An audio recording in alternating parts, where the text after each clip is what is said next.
Okay, Dr. Peterson, if trans ideology has heavily gripped society, how can it be true that the etymological world has been unaffected by it? Okay, so you're pointing to something very interesting there that we're starting to play with on the AI front, large language model front. So you can get a large language model to specify the meaning of a given word. And in principle, you could use different large language models trained on written material produced at different times to track the way that the meaning of a word changes across time. And we're working on doing that now.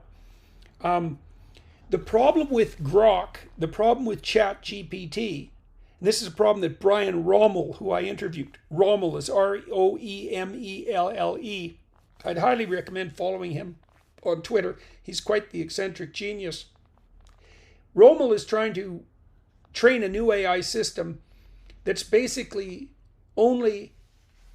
that will only be trained on written material written before 1977. He has a reason for picking that year.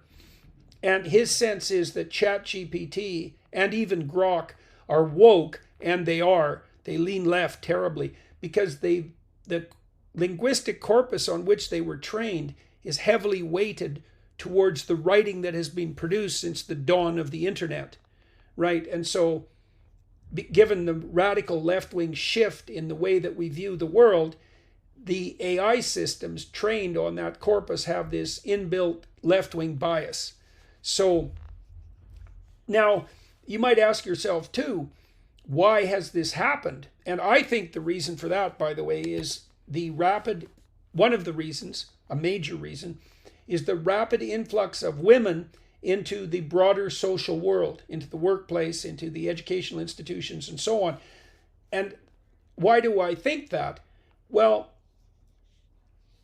I did a study with one of my students, Christine Brophy, back in about 2016, and we published this. We were looking at trying to identify whether there were a coherent set of politically correct beliefs that tilted in an authoritarian direction rather than being just an expression of classical liberalism. We certainly found a corpus of political propositions that had that core identity. So they were progressive, politically correct, and authoritarian. And the DEI stuff, diversity, equity, and inclusivity, fits in well with that. So we could identify those as a core set of beliefs. Then we could identify people who are more likely to hold those beliefs. And then we could evaluate what characteristics those people might have that would make them amenable to identification with those beliefs. And we found a very, very powerful set of predictors, quite shockingly powerful. The best predictor was low verbal intelligence. So the core of the politically correct authoritarian narrative is that the world, every social interaction in the world can be understood as a power dynamic. Victims on one side, innocent, moral, infantile, to be protected victims on one side, evil, predatory, oppressive, psychopathic wolves on the other side. And then you can throw everyone into one of those two categories. You know, we've thrown the Jews into the oppressor category most recently, partly because they're statistically overrepresented in positions of authority and merit.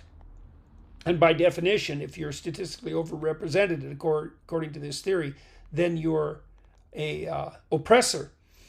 Well, so it was low verbal intelligence was the best predictor. The next best predictor was being female. And then the next best predictor was having a feminine temperament. And that was very fascinating to us because every other time we included female and feminine temperament in any predictive analysis, like looking at workplace success or academic success, for example, or proclivity to developmental disorders, if we controlled for feminine temperament, being female was irrelevant. The temperament picked it all up. It's kind of equivalent to the gender, you might say, except actually existing. In this analysis, being female and having a female temperament were both predictors. And then the next predictor was having ever taken a politically correct course. Now, that really stunned us because it opened up for us the possibility that the culture war is in no small part an expression of the difference between the masculine and the feminine as it's expressed in the ideological and political realm. Terrifying possibility, because it means that men and women could well line up against each other politically, with women tilting much more towards an ethos of infantile protection, especially if they're naive and not very bright.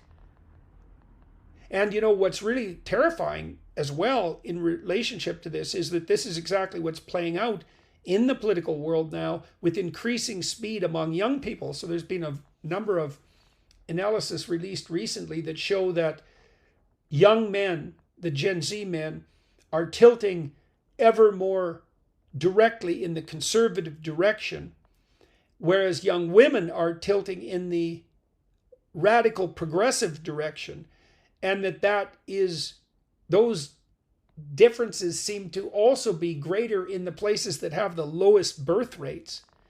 So we're seeing a divide in belief among men and women expressed in decreased proclivity to have long-term relationships and produce children, and in increased antithesis and antagonism on the political front. This is very, very, very bad. So anyways, that's a long and elaborated answer to your more specific problem. The descriptive definition of male and female should have stayed the same insofar as it's predicated on traditional formulation. And it's very much worth contemplating the traditional formulations, because it is the traditional formulations of meaning that give us an anchor point or a proper aim or a proper foundation, when the consensus we would develop by only regarding current agreement among living people as the standard by which truth should be established. That's truth by consensus. Now, there is some utility in truth by consensus. I mean, that's what enables us to all coexist peaceably in a football stadium, because there's a consensus there that we're there to pay attention to the game, right? And that's a consensus truth, although it's predicated on our implicit presumption that striving toward the goal is a noble and interesting aim.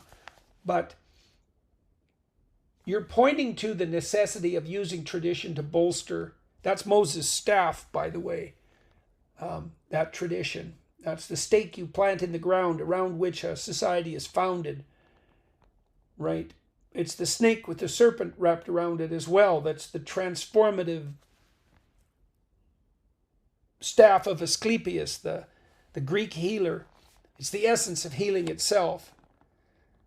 So, and it's embodied in tradition, which is why we have to turn back to our traditional stories. It's the only way we can stabilize our rudderless culture.